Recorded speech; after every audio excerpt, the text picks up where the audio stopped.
Hey, what's happening? It's G Perico, and I want y'all to come down to Everytable and try my signature dish, the Bria Mac, and tell me what you think when you try it.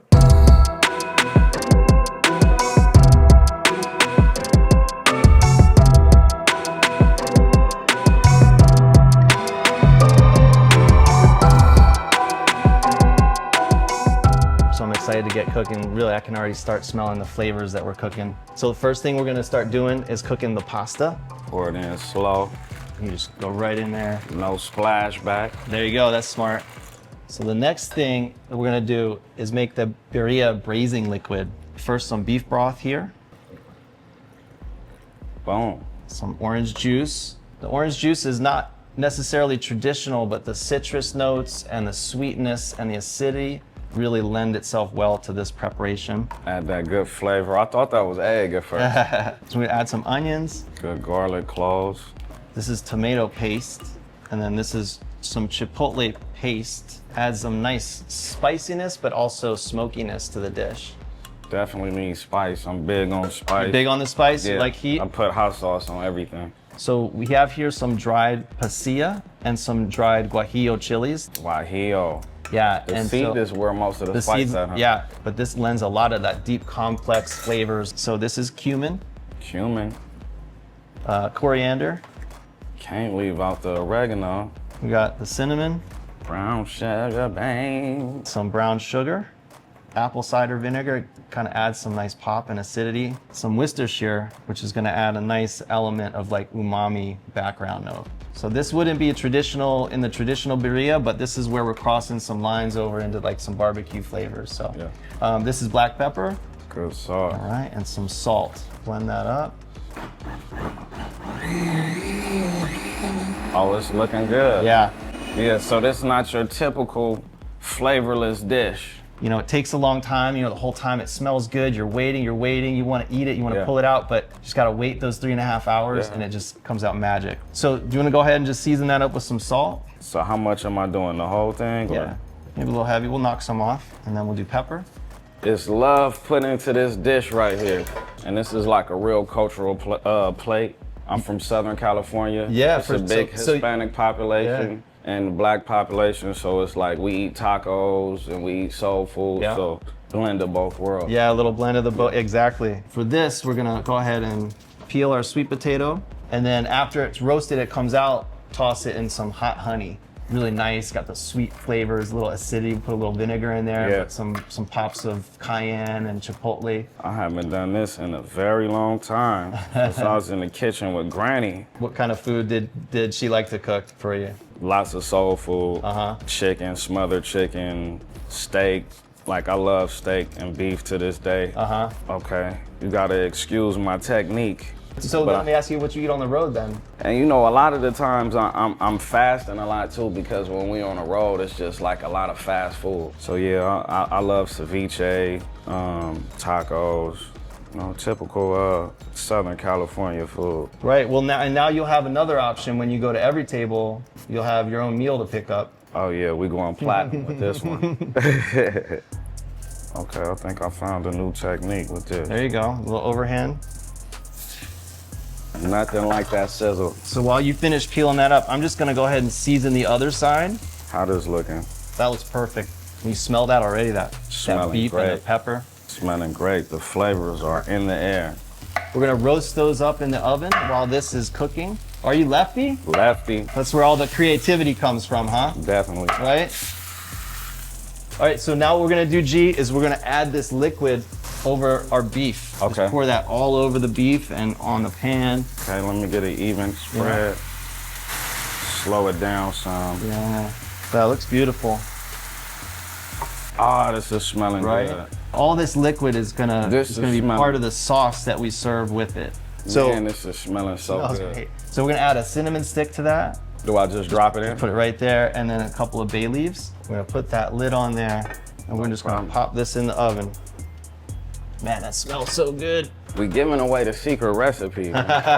This is our mac and cheese sauce. Okay. So this is a blend of cheddar cheese, milk, a little bit of garlic and pepper and salt. Oh, we love it. You can So- never have too much cheese. So we were talking about the cheese component. We got to represent that. So we have our beautiful cavatappi pasta. Gonna toss that in there. Oh yeah, this looking good. This is looking real good. Yeah, mac and cheese is one of my favorite dishes. It's also just such a great comfort food that it's just A great comfort food. like no matter who you are, I mean, How this look? looks beautiful. Let's pop that up there to the side, and then we'll get these sweet potatoes in the oven really quick. Okay, I'm paying attention to the technique. True professionalism.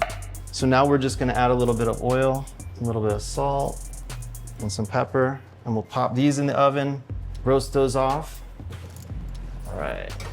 So now we got a few hours to wait. We'll keep busy, and then we'll come back and we'll plate one up and taste it. Sound good? Let's do it. All right, solid. Where I grew up at was Los Angeles. I was kind of nomadic growing up, so I was on the west side, the east side, you know. My childhood was pretty good though. My granny did a good job making sure that I had what I wanted, was in activities, whether it was educational or athletic or whatever, you know what I mean? So childhood was great, yeah.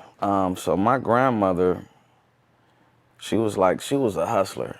You know what I mean? She was a hustler. And I just found out something new about her the other day. So the person that I started ever recorded a song, my first song with, his name Victor. I think they call him V-Note or something like that. So what I didn't know was my grandmother used to manage him. He was telling me like her idealism about music and just how to approach the business. And it's like my exact same motto, like build it and they'll come. Like cut out all the BS and get straight to it. And I'm like, that was like pretty awesome to hear and to know, like, and inspiring, like, you know, without her even telling me, just being raised by her, we got the same thought patterns and all that. So, you know, she was a pretty dope person. Like, she was giving. That's why I like get used up by people, but not necessarily in a bad way. You call me, I'm gonna come through for you. You know what I'm saying? Even if it put me in a bad situation at the time. But I think that's part of the reason why I'm blessed, why it just keep coming back to me. I thought about it last night too, randomly on the 405. I'm like, what goes around comes around, right? And don't hesitate to like overly extend myself, which is bad sometimes, good sometimes, but like I haven't been in a bad position in a very long time, you know what I mean? So music came into my life as far as me being a part of music and trying to pursue it and all that. Now that I think back, my grandmother, like she set me up. I was getting in trouble so much. She was telling Victor like, man, do something, keep him out of trouble. And she was telling me, please just do it for me. Just go over there, even if you don't want to do it. Just go sit over there for me for an hour or two. That's how I started recording. I always grew up around music. It was always music playing in the house when I wake up, when I go to sleep. My uncle was just a maniac. Them big radios, beating the whole block down, and then he had a studio and an independent label, and he had a reggae artist. So I was pretty much always around like music and also like the independent grind of music. You know what I mean? Like my entire life, but like the introduction, I get that to my granny. Yeah, so I mean, entrepreneurship, like what that means to me is a lot of things, you know what I mean? I used to say survival, but like I'm kind of past the point of just thinking survival. I think I just grew out of that probably not too long ago, like when I just started understanding like what money is. Like money ain't nothing, you know what I mean? Like it's a tool, it's necessary, but it's not life. And when you grow up in survival mode, it feel like money is everything. You know what I mean? And it really don't create nothing for you if you don't have like vision and understanding. All it really do for you is create problems. So clothing, blue t-shirt, then I got artist merch. We into the film now, starting to do these shorts series. I just came back from Detroit shooting a movie. I own a boxing gym, Broadway Boxing. We've been remodeling, and then we also doing you know, something for the kids, performing arts, AI, all that in the same building. I'm pretty sure it's a lot that I'm missing, but I do a lot of hustling, what we call it. I mean, it's clutch. Like I'm really in a search for freedom. I feel like just creating as many assets as I can around myself. You know, that type of lifestyle of feeling free. Well, as free as you can feel out here. And yeah, entrepreneurship is very important to get me to where, you know, I want to go and what I see. I think my journey as an artist as opposed to an entrepreneur is pretty parallel because it's all an uphill battle. It starts with a vision, an idea, then you gotta work to bring it to life, and then you gotta work to get it into the channels of generating revenue or attention or, you know, whatever it is, whatever the goal is. So I think it's like pretty parallel. It's a constant fight, you know what I mean? Yeah, it is rare in comparison to a lot of artists because, you know, a lot of people want it handed to them, you know, do a few things and then expect the world. Just very necessary to the forward progression of, you know, what I see. So the process of building for me, it comes in many different ways. I might be driving, like I do a lot of just random driving to just get my thoughts going. It feel like when I'm moving around and I could see life and hear stuff and see different things, play different music, stop somewhere, talk to somebody. That's when you know, a lot of ideas, like I'm in a clearer moment, like I feel free. Because in order to grow, like you gotta be uncomfortable. Like you can't just be cool chilling, cause then you're not gonna do much. Like, oh, I'm chilling, I ain't worried about it. So just finding a nice blend within that.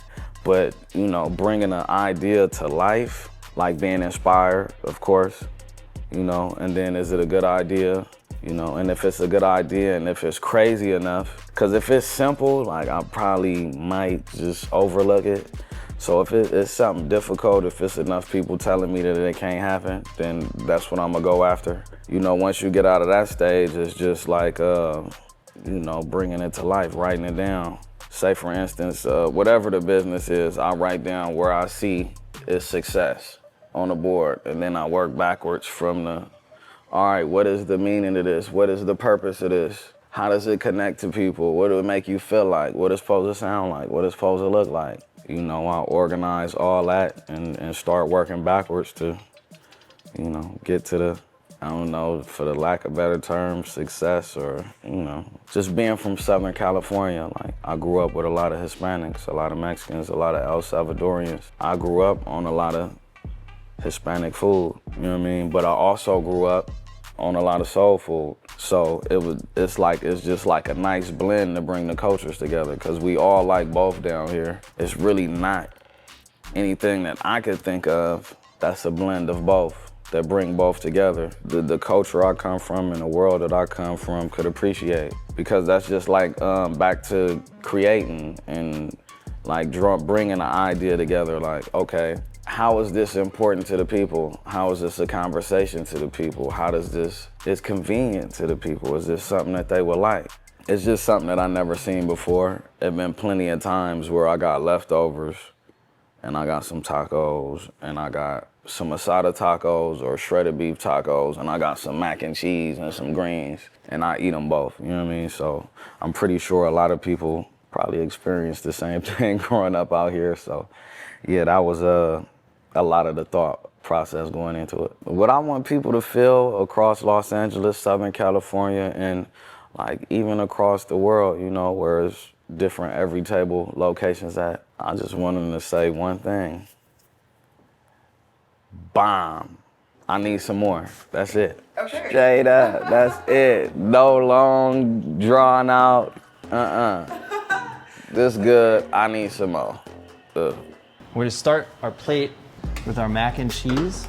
So I'm just gonna go ahead and place some of this on the side here. Nice, healthy portion. Yes, very healthy portion. Yes.